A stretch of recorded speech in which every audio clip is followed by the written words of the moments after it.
Carlos. Ouais, dis Daddy. Hey. Comment vas-tu? Carlos Kitome. Ouais, c'est moi. Comment? Mon frère. Il y a longtemps? T'es résistant, hein? Oh, il le faut. Tu sais de quoi je parle? Ah ouais? Wow. Tant qu'on a le souffle, on continue de se battre. C'est à toi, mon frère. Merci. Ah ben, bienvenue à Daddy Bar. Merci, merci. C'est un plaisir. Ah ben, le plaisir est partagé. C'est un plaisir. Enfin, j'y suis. Ah oui, ben... J'en ai tellement parlé, hein. Dis-moi, je te sers quoi? Un jus. Un jus? D'accord, ce sera fait. Alors, et le pays, comment ça va? Ça va, en grâce. Tant qu'on n'est pas politicien, on peut tenir le coup. Ça veut dire que quand on est politicien, on est sous le coup? Oui, tout à fait. Mais tous les politiciens ne souffrent pas actuellement. Quand on n'est pas aux affaires, c'est compliqué.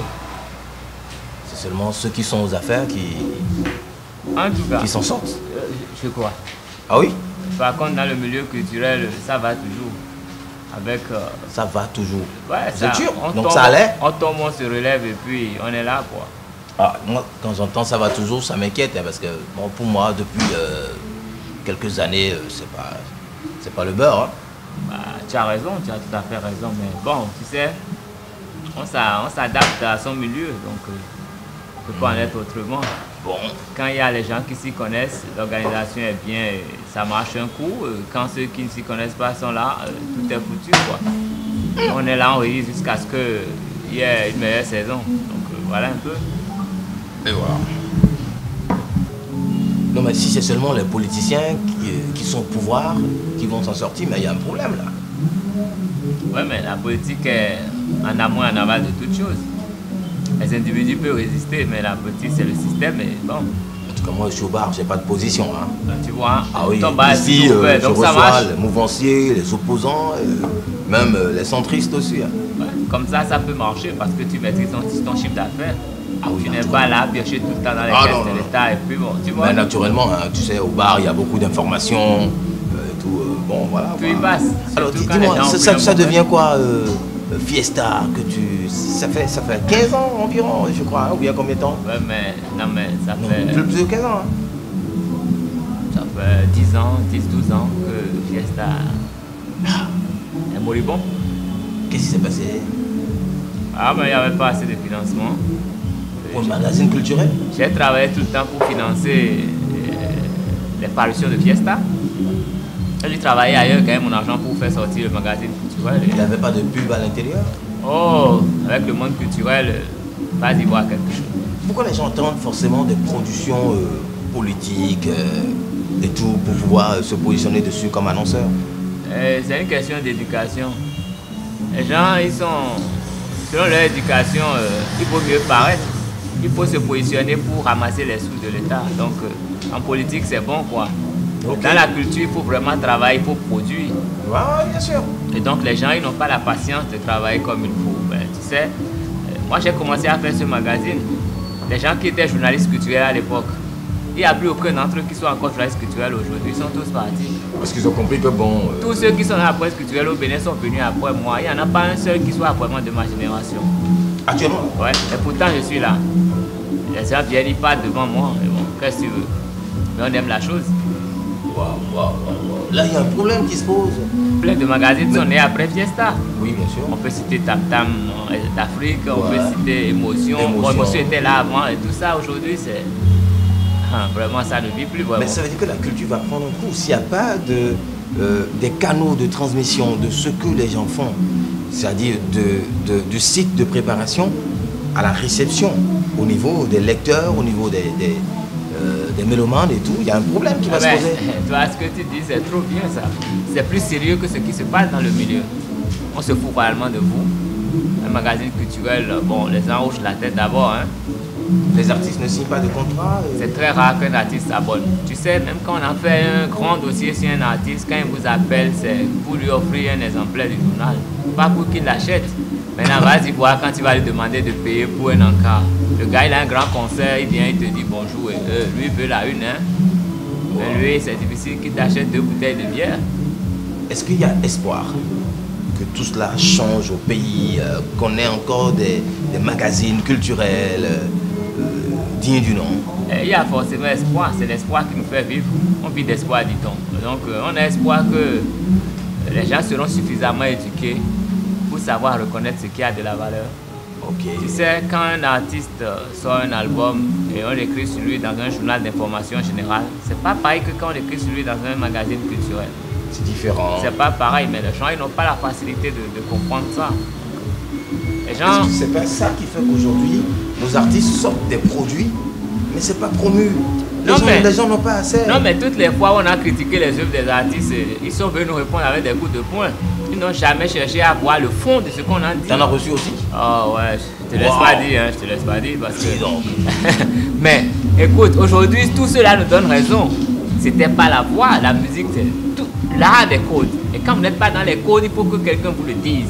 Mais quand vous allez voir un généraliste qui vous dit, oh, un album, c'est 8 titres, que vous êtes devenu une diva, qu'on a vendu au lancement à 3 millions l'exemplaire, et vous croyez au sommet.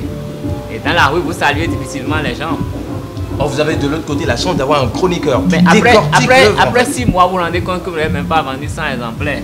Les sous ne rentrent plus, vous vous habillez différemment, vous mangez assis au bord de la voie, et vous respectez un peu plus les journalistes, mais vous avez honte de leur dire qu'est-ce qu'il fallait faire.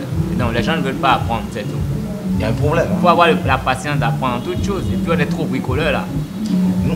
Moi, je me dis quelque chose hein, de ma position de barman ici. Je me dis, l'art, normalement, ça devrait être une entreprise. Depuis la conception jusqu'à la distribution, en passant par la réalisation et puis le management et tout. Est-ce que c'est exécuté comme ça ici au Bénin? Ah bon? Moi, je connais des grands musiciens ici, ils ne peuvent pas lire ce qu'ils écrivent. Ils ne peuvent pas écrire ce qu'ils jouent. Ils ne peuvent pas lire ce qu'on leur donne. Ça, ils ne connaissent pas les solfèges? Non. Tout ce qu'ils peuvent faire, c'est qu'on met un CD, il écoute et il dit « Eh, Négarofi ». Et puis, il essaye, il demande à l'autre d'apprécier. Et c'est comme ça. Du coup, ils ne peuvent pas aller sur de grands projets. Ils sont limités à ce qui se fait ici. J'en connais qui sont sortis de ce pays, on leur a dit de faire du live. C'est des Congolais. Quand ils ont commencé à jouer sa musique, lui-même n'arrivait plus à chanter. Les gens lui ont dit, mais tu es dans quelle gamme? Il ne sait pas. Et ta musique, c'est quoi aujourd'hui? Il dit, c'est Soyoyo. On dit, on ne connaît pas Soyoyo. Ça ressemble à quoi? Il est resté là, tourné. Il n'a pas fait un seul concert. Il est revenu ici. Tout juste parce qu'il n'est pas cultivé.